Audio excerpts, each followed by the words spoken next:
Today, we'll be presenting our topic, the investment toolbox for Malaysians. We will explain the basic risk, investment goals, and the tools available in the Malaysian market that help investors make smarter and safer financial decisions. Our aim is to make this concept easy to understand, especially for beginning investors. The mindset and goal of investor. On this slide, we can see that investors usually have two main goals, which is personal goals and financial goals. For personal goals, investors want to keep their principal safe, get stable income, and protect their money from the inflation, and also make sure their investment is liquid, meaning easy to sell. They also try to diversify so their money is not all in one place. On the financial side, investors also save for insurance protection, to buy a home, to build an emergency reserve, and to support children education, and to prepare for retirement. Next, the slide shows investment risk. Risk means the return may be different from what we expect. That is the future value we gain, and the risk-return trade-off remind us that the higher return always comes with the higher risk. The slide also shows three types of investors. Risk averse, which is a very careful and prefer low risk. Risk taker is more aggressive and willing to accept high risk. Risk nature is moderate and focused on getting back their principal. Finally, there are two types of risk. Systematic risk come from external factors like the economy, inflation, or war, and it cannot be the control. Unsystematic risk come from internal factors like mismanagement, and it can be reduced by through diversification. And next, I will present about investment instrument. So, the meaning of investment instrument is basically things where people put their money so that the value can increase over time. There are two main types, which is real investment instrument and financial investment instrument. So, the first one is real asset. So, what are real asset? Basically, real asset are physical or tangible items that we can see and touch. For example, like land and building. Next, for the advantage of real asset. Firstly, they have strong and real value. This means real assets tend to maintain their worth over time because they are physical items. Secondly, real asset can generate income. For example, if you own a building, you can rent it out and receive rental income. The third one, real asset provide protection against inflation. When the price of goods and services rise, the value of real asset also tend to increase. And because of this, real asset help to protect your money from losing its value over time. Then, the disadvantage of real asset. Firstly, they are difficult to sell quickly. It is because real asset cannot be converted into cash immediately.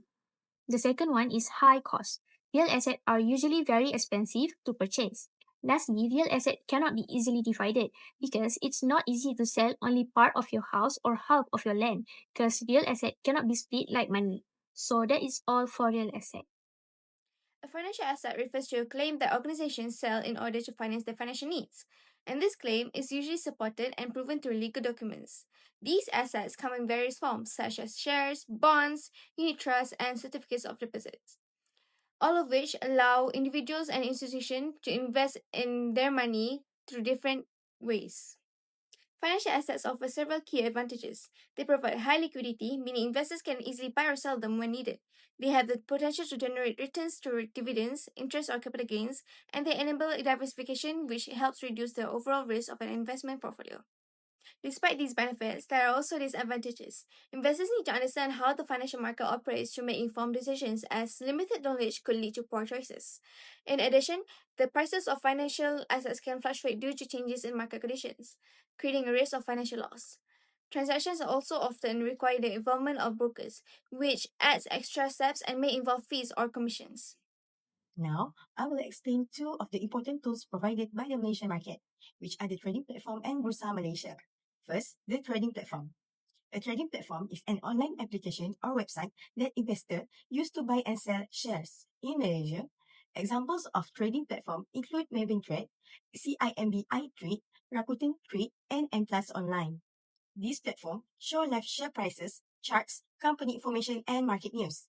They also include tools such as stock spinners and indicators to help investors analyze the market.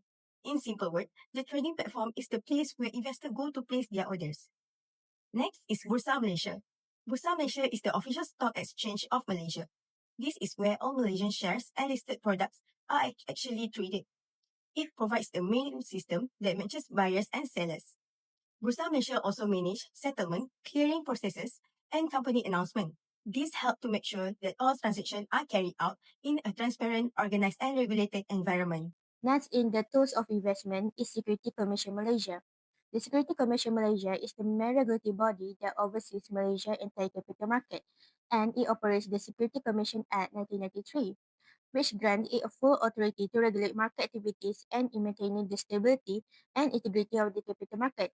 It supervises several key components like stock exchange, clearinghouse, central depositories. This ensures that all market participants follow the rules so investors are protected and the market functions efficiently. Lastly, a broker is an intermediary who helps investors trade security and act as the link between investor and the financial market. Brokers carry out buying and selling transactions on behalf of the client, and they must follow all instructions given by the client to ensure the trade is executed correctly.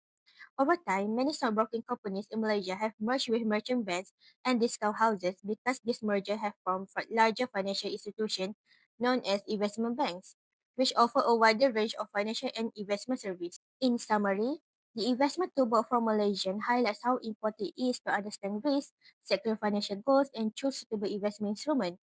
By recognizing the trade-off between risk and return, investors can decide whether they prefer conservative, moderate, or aggressive strategy.